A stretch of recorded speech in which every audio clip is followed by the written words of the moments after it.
Righto, let's get going. Righto, hi guys, how you doing? So this is going to be a bit of a video response to Michael's video, The Theft of Meaning, which is on YouTube. I'll put a link down below so you can go watch that, see what I'm talking about. But he made the case, and he's talking about Wittgenstein a bit. I haven't read his book, I haven't read any of his books or any of his work. Sort of know a little bit about him, but that's about it.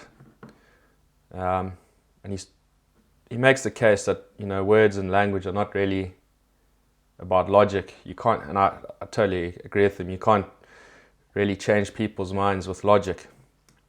You know, it's mostly a battle of meaning. You know, it's a battle to define meaning, what the words being used mean. They mean different things to different people. And anyway, Michael ends the video. I hope you can see my mouse. But anyway, if you don't, it shouldn't be too bad. He ends the video with the conclusion that, you know, what we should do is be public and play the long game.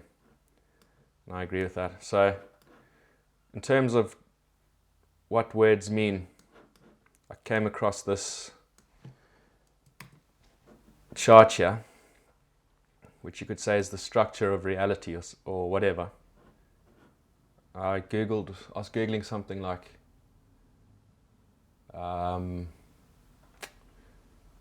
unconscious worldviews or something.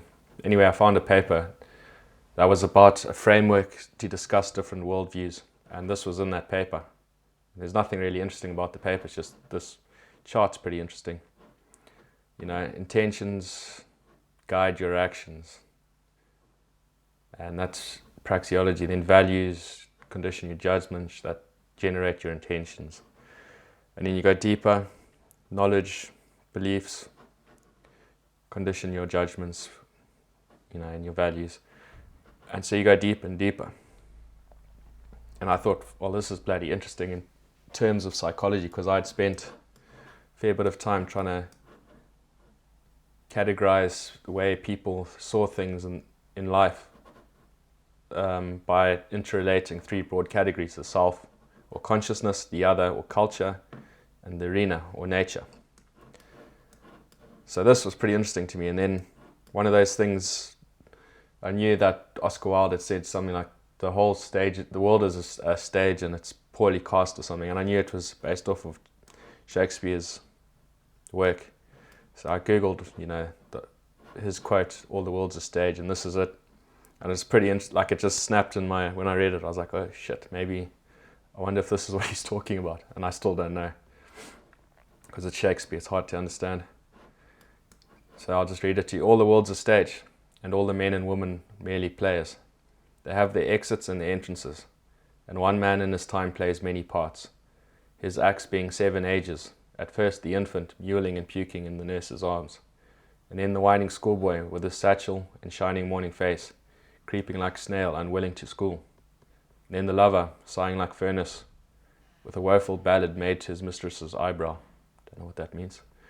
"Then a soldier, full of strange oaths and bearded like the pard, jealous in honour, sudden and quick in quarrel, seeking the bubble reputation, even in the cannon's mouth.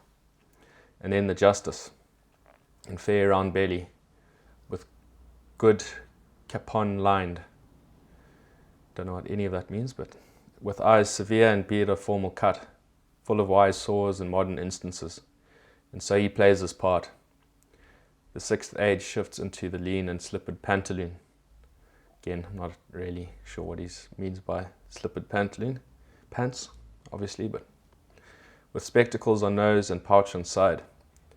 His useful hose well saved, a world too wide, for his shrunk shank and his big manly voice. Turning again toward childish treble, pipes and whistles in his sound. Last scene of all, that ends the strange eventful history, second childishness and mere oblivion. Sans teeth, sans eyes, sans taste, sans everything." So I've just gone and you see there, infant, I've put it next to praxeology, axiology, because there's 7 layers here. So that's what made me just go connect 1 and 2 and think maybe this is what he's trying to get at, or if not exactly, it's along those lines. Infant, schoolboy, lover, soldier, justice, slippered pantaloon. Got to be a better understanding, but I'm at my limits, obviously, in ontology. So I think these 7 here are paradigms. And what I mean by paradigm is once you go from one paradigm to another, the meaning of every word changes, if that makes sense. Like in Michael's video, he talks about the meaning of the word man or masculine. At every level here, every word's going to mean something else. And so there's like and I've definitely been through what I would call paradigm. You just know it, like you have that one, you change your mind that one day and it's just suddenly it's like everything changes, spins on the axis, and everything realigns, and it makes a whole lot more sense very quickly. So I'd say these 7 are paradigms. And so into that whole, the 3 broad categories, which I would say are definite, you can put everything into, everything's either consciousness or culture or nature. And there's different, like when you are in agreement with others, then self lines up with culture, and when culture lines up with nature, then you've got everything in alignment. But if you're a socialist and you're talking to a Republican, there's no lineup of that consciousness and culture. And then there's also no lineup with nature, because the Republican has nature on his side. So anyway, I want to try and put these paradigms into these, and talk about them in these 3 broad categories here. And what I mean by paradigms is this. I don't know if everyone's been for an eye test where they put this, you go and sit next to this big thing and they take pictures of your eyes and whatever, and then they bring different lenses and they go, what's better, this or this? You go, that. And then what's better, this or this? And eventually, after several lenses, your vision becomes very, very clear. So each paradigm is like, we've all heard in philosophy talk about your worldview being like glasses. You have to basically use your worldview as like glasses so that you can see things. But obviously, if your worldview isn't good, it limits what you can see. And that's exactly this, is like, if this is your worldview, it limits what you can see. So you have to battle poor vision to see something clearer. But then once you do that, it's like a new pair of glasses, or it's like a new lens has been slipped in there so that it improves things. And then things get easier to see, but you still can't see everything. So you have to battle against the limitation of your worldview to create a new worldview. So anyway, let's look at this here. Move it across like that. Praxeology, which is the infant stage, is when I'd say people trust the other, they trust culture, but they don't see the arena. So they don't really see the reason for what the other thinks. They just sort of trust. And that was sort of me as a school kid and going into uni for the first time. Then axiology is where values start driving your intentions. And suddenly your intentions don't quite line up with your actions. And I think that's when you start to trust the self more than the other. You get suspicious of the other. Like, what do they think is happening? Do they know? Start asking for reasons, and they got no real reasons except for just, blind faith. So you start trusting yourself more than the other, but you still don't see the arena. So it's almost like the other is obstructing any vision of the arena. So in essence, the arena actually doesn't really exist, because it's just things are described in terms of, I believe this, and you're in my way. And there's no talk about what nature can do, or where the limits of nature are. It's all just self and other. Then there's an epistemological view, which is the introduction of the arena, when people go, oh, right, when I believe something and I'm wrong, it means something else is happening. But I'd say you then promote the arena, but you still keep yourself promoted above the other. And that's like blokes who think, well, Trump is effective, but he's an idiot. So they've got the understanding of the arena, but they think the arena is not necessarily good or bad, and then so they rate themselves higher than the other. They'll see Trump as in the other. And they'll say he's good with the arena, but I'm still smarter than he is. And then the next one, that's epistemology, cosmology of persons. So that's where you start realizing, because the arena is the most significant category, that some people, the top 100 people, the top 1% of people are going to discover more of it than the other 99. But they're also, over time, they're going to keep finding the same thing. So like the smartest bloke 100 years ago and the smartest bloke today are going to discover the same ground, if that makes sense. And so that same ground persists across time.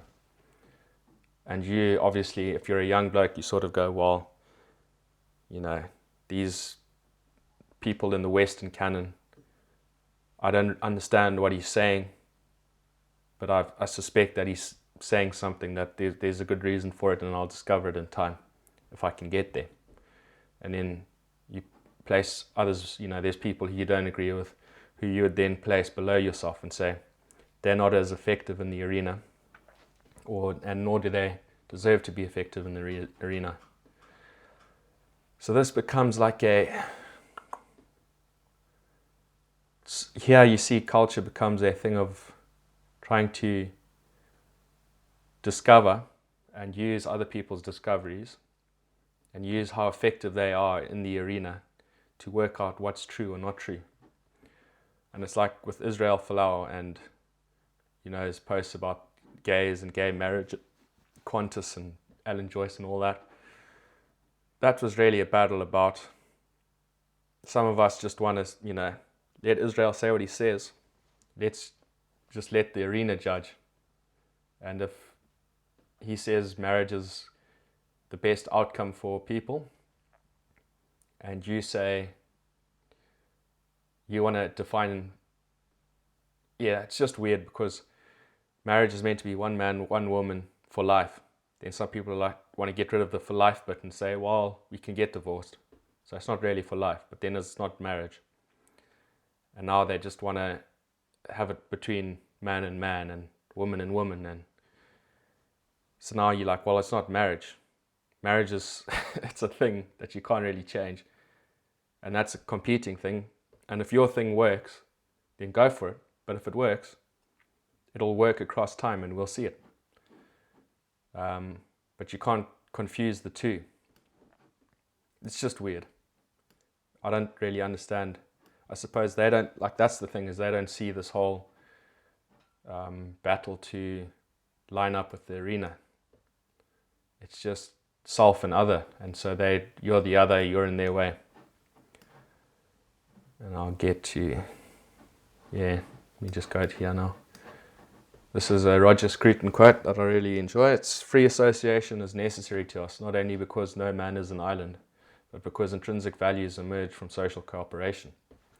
They're not imposed by some outside authority or instituted by fear. They grow from below through relations of love, respect, and accountability.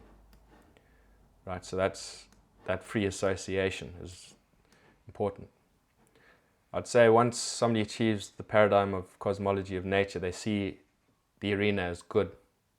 So it's not random anymore. It's not, it's like, it's hard to describe this to some people because they'll say, oh, well, bad things do happen. And you're like, yeah, of course they happen. That's what happens when people are wrong or cultures are wrong. But at the end of the day, a tyrant may have his way. He may impose himself on people, but he doesn't get his vision. Like Robert Mugabe didn't want Zimbabwe to be what it is. It's not like his vision has happened. He hasn't altered the arena to favor his vision. Like his vision hasn't worked, right? So he's won because he's limited everyone else, but he hasn't won because his vision hasn't come to life. And then metaphysics is kind of like the above, but with eminence and emergence. Now, emergence is like what people call new stuff from within that emerges from. They describe the world from bottom up. So I see emergence and eminence as pretty much the same thing. It's just by different worldviews. Some people have a top-down worldview, which you'd say is a religious worldview. And like myself, I came from a secular, became an atheist, and then I've pieced things together and then gone, oh, right, I'm not really an atheist. I see now why Christianity is the biggest religion in the world. Right? It's just eminence comes from the top and emergence, and I reckon they both happen. But that's a big argument. But that's the same thing, right? You're saying, yeah, we need free association because intrinsic values emerge from social cooperation. And like, I understand a lot of people are going to be like, what intrinsic values? But coming from Zimbabwe, where if I was to go live there and get a job, I would work harder and get less back for it. And if you say why, it's because there haven't been incremental gains and made and preserved over 200 years. It's just gone nowhere. It's gone backwards for the last 40 years. People are less productive because they've chipped away at their heritage, whereas the West has added heritage and preserved its heritage and added heritage. And that's through free association. There's no shortcut to that. And then ontology is being in existence, Some things exist everywhere, all the time, for all people, and some things are more just instances. A life is an instance. You lived from 1910 to 1970. And being, like, obviously this is now, I'm bumping up against my limits here because I'm only 30, so I really shouldn't hopefully be down here. I might be able to play with the ideas, but hopefully I'm not in second childishness at this point, if you know what I mean. I've still got more to live. But I've heard of this being an existence sort of worldview from Jonathan Pageau, who sort of talked about the Garden of Eden as a symbolic structure of the cosmos, and how being flowed down from the top, from the source, emanated from the source, and flows down. And at the different levels, people interact with it. Yeah, so that's sort of a little bit about what I've been playing with in my head for quite a while now. But the big question really, I mean, obviously this is all interesting between blokes who are quite interested in other ideas, but if you've got somebody who's just like a rabid leftist, like Michael says, logic's not going to change their mind. No amount of logic in the world is going to change their minds, because the words mean different things to them and us.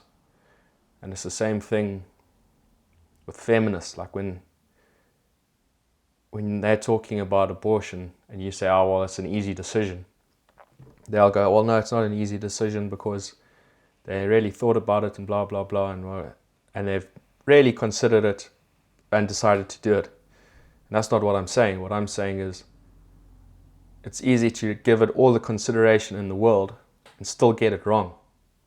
And then you're a 40-year-old woman who regrets that decision for the rest of your life. That's all I mean. I mean, it doesn't matter how much. It means if you give it all your consideration, you can still get things wrong. That's everything in life. And so my point is, if older women are against it, if I was a woman, I'd be more interested in what the older woman, I'd be interested in what people over 50 have to say about abortion. And then I'd base my judgment on that. I wouldn't just go on what young people think, because they haven't had the chance to realize that they've made an error. Older people have. And so this is just it's like, I don't really lose, I'm more interested in representing the world for myself and for people I'm sort of compatible with. And I don't really lose much sleep about what a feminist thinks or what have you. I think free will is I'm not big into rhetoric, because I think free will is the ultimate. There's no bypassing somebody's free will. They have to decide for themselves what to believe. And there's no way of short-circuiting that, I don't think. So free will is a big part in my worldview. And like, if somebody asks me a question, I'll make my case. And if they're not really listening because they just want to score points against you, I just go, no worries, you go do your thing, I'll do my thing. And we'll all turn 50, and then we can look back and say, do you regret your decisions, or do I regret my decisions? But still, rhetoric is trying to convince people and persuade people, still a powerful thing. Like Michael says, logic's not going to do it. And confrontation, like if it starts at a point where, aren't you for abortion? And then you have this back and forth, you're not going to go anywhere, because it's too. So you almost need to change get them to move down from one paradigm to the other by talking about something completely uncontroversial. And also, that's where free will comes in, because the best thing to change your mind is doing something, experience. Like with me, when I tried to run a business while I was still at uni, and then just after I'd left uni, whatever I did, if I spent $1,000 on marketing, wherever it was, whether it was online marketing, print marketing, knocking on people's doors, going to reticulation stores, whatever, one day I sort of sat down and looked at it, and I was like, right, I spent that, I got that back. And it was almost a 2-to-1 spend to revenue. And it just sort of matched across all the different, and that's, I learned a lot from that, because it was like, you can't carry on doing this. You can't keep spending twice as much as you're getting back, especially when you've got rent to worry about and these sorts of things. But I learned a lot about economics, and I learned a lot about freedom, because people will act like corporations have it over them, but being on the sales side of trying to get a sale, sometimes there's literally nothing you can do to get a sale. There's no, and that's why I would joke with my mates and say the only thing that works is like a threat of buy or die, and I learned that sometimes to sell something, you literally have to threaten their lives and say, I'll kill you if you don't buy this. It's the only way to make a sale. So then you realize people are free. If they've got $100, they get to decide where that $100 goes. Because they can't buy everything, they've got to decide what handful of things they're going to get. And if yours is number 6 on the list and they're only getting 5 things, you don't get a sale. You're not a viable business. That's nature, right? So I reckon I went from this whiny, what does he call him, a whining schoolboy down here, and I discovered nature very quickly, and then backtracked, figured out nature, and sort of then became epistemological, and discovered the unconscious and Jung and things like that, and Jordan Peterson. And Jordan Peterson made me realize this cosmology of persons. And once you stop and think about those things carefully, you can sort of work it out quite quickly. So I think by the experience of doing something based on my beliefs, I dropped all the way down to understanding nature and understanding that I can't modify nature. Nature is what it is. Nature can modify me, I can't modify nature. And then I work back up, and now I've sort of now been trying to work out metaphysics and ontology. Like metaphysics and ontology are very similar, but metaphysics is like if there's consciousness and there's form and there's the reality, well, which one is foundational and which one is derivative? And there's a lot of argument that can happen over that, like if 7 plus 7 is it because some consciousness said 7 plus 7 is 7, or is it because it lines up with nature? It's not so straightforward. You can't create mathematics, you discover it. But then does consciousness, that underlying discovery, does that drive the reality? Is there a bigger reality, a bigger consciousness that drives reality? And then we're a subconsciousness that's for everyone to go and listen to things and make up their own mind. Anyway, I don't really know how we do this. I don't know how you sort of get somebody from this stage to that stage, because maybe you try and skip stages. I don't know how you'd use rhetoric, because we're very much in a bottom-up society, which is you start at the bottom, you try and work your way up, and pre-modern times, people started the other way around. They started with being in existence and God, and everything emanates from God, and then they work the other way. Because it's fine to know that, but if you don't know this, if you don't know how to act through all of the difficulty of complication of reality, even if you have the bottom level right, you still got to get the other levels right, vice versa. So I don't know if maybe a middle out causality. I should have put some George Ellis quotes in here. He's got some quotes about causality, and it's causality is top down, and I should have added those. But maybe as people, we need to, instead of trying to represent everything from the bottom up, start trying to represent things from middle out, so that you can maybe start at nature. Oh, well, shit. I think you've got to experience nature. And people are too protected now. They go to uni and they play it safe, and they're not bumping up. There's like several layers of cotton wool between them and nature. But you know what I mean? Is if you can come into the middle, then what emanates and what emerges reflect each other. So it's like I don't really know.